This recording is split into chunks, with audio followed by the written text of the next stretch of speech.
अस्सलाम वालेकुम। Smart biology academy में हम देखेंगे आज कि सेंट्रल डॉगमा किसे कहते हैं और डीएनए रेप्लिकेशन क्या होती है। तो चलो स्टार्ट करते हैं हम सेंट्रल डॉगमा से।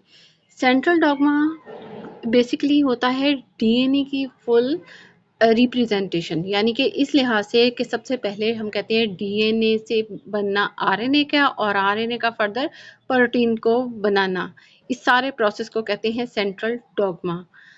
तो central dogma is basically the flow of information in the cell starting at DNA which replicate to form more DNA. Information is then transferred into RNA and then it is translated into protein. ये है central dogma की actual definition. और अगर हम diagram में देखें तो इसमें हमें साफ नज़र आ रहा है कि सबसे पहले जो सेल के अंदर न्यूक्लियस होता है, उसमें न्यूक्लियस में क्रोमोसोम मौजूद हैं जिसके अंदर डीएनए मौजूद होता है किसी भी स्पीशी का। अब ये जब भी सिंथेसिस का स्टेज आती है during the process of interphase, यानी कि सेल साइकिल जब स्टार्ट होता है तो उससे पहले किसी भी तरह के डिवीजन से पहले, माइटोसिस या मियोसिस से पहले हम कहते हैं सिंथेसिस स्टेज आती है। वहाँ पे ये वाला प्रोसेस होता है जब डीएनए की कॉपी बनती है। अब डीएनए तो सबसे पहले जब बनता है उस प्रोसेस को हम कहते हैं रेप्लिकेशन है, वो होगा न्यूक्लियस के अंदर। उसके बाद डीएनए से आरएनए की 3 तरह की जो टाइप्स हैं वो भी वहीं पे बनती हैं न्यूक्लियस के अंदर, जो कि 3 टाइप्स कौन सी हो सकती हैं? राइबोसोमल आरएनए, मैसेंजर आरएनए या ट्रांसफर आरएनए। अब ये तीनों टाइप्स ही नेक्स्ट वाले प्रोसेस में यूज़ होती हैं with in the cytoplasm of that cell, यानी कि हम कहते हैं साइटोप्लाज्म में प्रोटीन की सिंथेसिस होती है राइबोसोम में, जहाँ पे ये तीनों तरह के राइबोसोम यूज़ होते हैं। अब ओवरऑल ये तीनों प्रोसेसेस आपको बताए हुए सीक्वेंस में किस तरह होते हैं कि सेल के न्यूक्लियस में कौन से हो रहे हैं और साइटोप्लाज्म में कौन से हो रहे हैं। सबसे पहले है रेप्लिकेशन, देन है transcription and eight the and है ट्रांसलेशन। सेंट्रल डॉगमा को सबसे पहले साइंटिस्ट जिसने डिस्कवर किया था वो थे फ्रांसिस क्रिक इन 1958। उन्होंने ये सीक्वेंस बताया था कि किस तरीके से डीएनए टोटली तौर पे एक्सप्रेस होता है अपनी सारी की सारी इंफॉर्मेशन जो कि उसके न्यूक्लियोटाइड्स में मौजूद होती है, कैसे मॉलिक्यूल्स की शक्ल में प्रोटीन्स में ट्रांसफ़र हो जाती है। अब इसके तीनों मेन जो स्टेप्स हैं इसमें हम देखते हैं कि रेप्लिकेशन जो है इसका क्या मकसद होता है, पर्पज़ क्या है? To copy DNA from cell division. Cell की डिवीजन में जब हम कहते हैं एक सेल से 2 सेल बनने हैं तो उसमें जेनेटिक मटेरियल भी तो डबल होना है, तो वो रेप्लिकेशन में होता है। अब इसमें जब हम कहते हैं ट्रांसक्रिप्शन की बात करें तो इसमें एंजाइम जो यूज़ होता है वो है आरएनए पॉलीमरेज, और जो रेप्लिकेशन में यूज़ होता है वो है डीएनए पॉलीमरेज। ट्रांसलेशन में हम कहते हैं तीनों तरह के राइबोसोम किस सीक्वेंस में यूज़ होते हैं। हम कहते हैं मैसेंजर आरएनए में क्या होता है? मैसेंजर आरएनए पूरे का पूरा जो एक टेम्पलेट स्टैंड होता है डीएनए का, उसमें मौजूद सारा जेनेटिक मटेरियल, यानी कि टेम्पलेट स्टैंड की सारी जेनेटिक मटेरियल की कॉम्प्लीमेंट्री यानी कि अपोजिट फॉर्म एक सीक्वेंस में अरेंज कर देता है। यानी कि जी के अगेंस्ट जो होती है नाइट्रोजन बेस कौन सी लगेगी? सी के अपोजिट जी, जैसे कि फ्रांसिस क्रिक और वाटसन ने बताया था। अब है डीएनए रेप्लिकेशन। डीएनए रेप्लिकेशन की तरफ हम आते हैं और इसी को डिटेल में देखेंगे।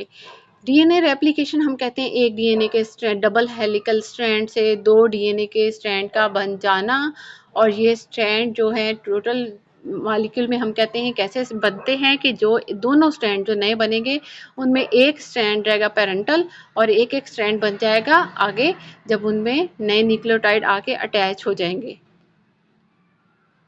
डीएनए रेप्लिकेशन की समरी में ये दिखाया गया है कि एक टेम्पलेट डीएनए का स्ट्रैंड है जिसको पहले अनजिप किया जाता है। अनजिप करने के लिए जो एंजाइम यूज होता है वो है डीएनए हेलिकेज। डीएनए हेलिकेज जब अनजिप कर देता है तो इसको सिंगल स्ट्रैंडेड बाइंडिंग प्रोटीन, जो कि हमें जिप जहाँ से खुल रही है वहाँ पे नज़र आ रहा है ऊपर की तरफ, ये इस खुले हुए स्ट्रैंड को स्टेबल करने के लिए यूज़ होती हैं। इसके अलावा डीएनए हम प्राइमेज हमने देखा है जहाँ पे रेप्लिकेशन फोर्क है, यानी कि दोनों जिप जहाँ से खुले हुए हैं वहाँ पे ये रेप्लिकेशन को स्टार्ट करता है। नीचे से लैगिंग स्ट्रैंड है उसके ऑपोजिट की फ्रेगमेंट्स बन जाते हैं, जबकि ऊपर लीडिंग स्ट्रैंड है वहाँ पे continuous 5 prime to 3 prime direction में डीएनए की रेप्लिकेशन होती है, और बाद में जब रेप्लिकेशन का प्रोसेस एंड हो जाता है, यानी कि 3 स्टेप जो होते हैं रेप्लिकेशन के, initiation, elongation and termination. Termination के बाद डीएनए लाइकेज ओकाज़की फ्रेगमेंट्स को आपस में ज्वाइन कर देता है, और नीचे एरो शो कर रहा है ओवरऑल डायरेक्शन ऑफ रेप्लिकेशन। इसी प्रोसेस को इस तरह खोल के दिखाया गया है, जो कि समरी में है। सेम वही प्रोसेस, और यहाँ पे स्पेशली जो उसके न्यूक्लियोटाइड हैं उसमें नाइट्रोजनस बेस को कलर्ड में दिखाया गया है। यहाँ पे नाइट्रोजनस बेस जो अलग-अलग हुई हैं दोनों में, जो 2 ज़िप थे पैरेंटल स्ट्रैंड के, उनके दरमियान था हाइड्रोजन बॉन्डिंग, और वो हाइड्रोजन बॉन्ड अलहदा होके नए स्ट्रैंड जो 2 नए बनते हैं, जिसकी वजह से 2 डीएनए के मॉलिक्यूल बनते हैं, वो उस हाइड्रोजन बॉन्ड की ब्रेकिंग की बाद बनते हैं। अब हम देखते हैं कि प्रोकैरियोट्स के अंदर डीएनए रेप्लिकेशन किस तरीके से होती है। वहाँ होता है सर्कुलर डीएनए, और इसीलिए वहाँ पे कोई फ्री एंड नहीं होता। उसमें भी यही तीनों स्टेजेस होती हैं main, initiation, elongation and termination. और ये स्पेशली बताया गया है इकोलाई यानी कि इशेरिया कोलाई, जो कि बैक्टीरिया की एक टाइप है, उसमें बताया गया है। देन यूकैरियोटिक डीएनए रेप्लिकेशन की ओवरऑल हम अगर समरी की बात करें तो इसमें प्रोसेस अभी हमने देख लिया है। एंजाइम भी इसी लिस्ट में मौजूद हैं।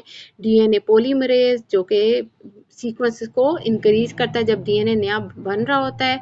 सिंगल स्ट्रैंडेड बाइंडिंग प्रोटीन्स जो कि स्टेबल करती हैं खुले हुए स्ट्रैंड को।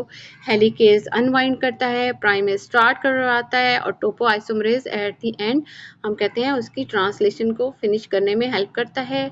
इनिशिएशन में हम कहते हैं DNA replication initiate from specific sequences origin of replication, यानी कि ORI कार्ड रेप्लीसोम्स, इनके जरिए से रेप्लिकेशन स्टार्ट हो जाती है। देन इलोंगेशन का प्रोसेस है जो कि डीएनए पॉलीमरेज अल्फा, एप्सिलॉन और डेल्टा की हेल्प से इलोंगेट करता है।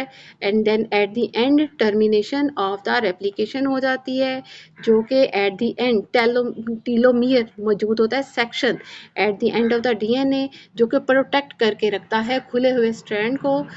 वो रिप्लेस होता है तो डीएनए रेप्लिकेशन एंड हो जाती है। Thank you.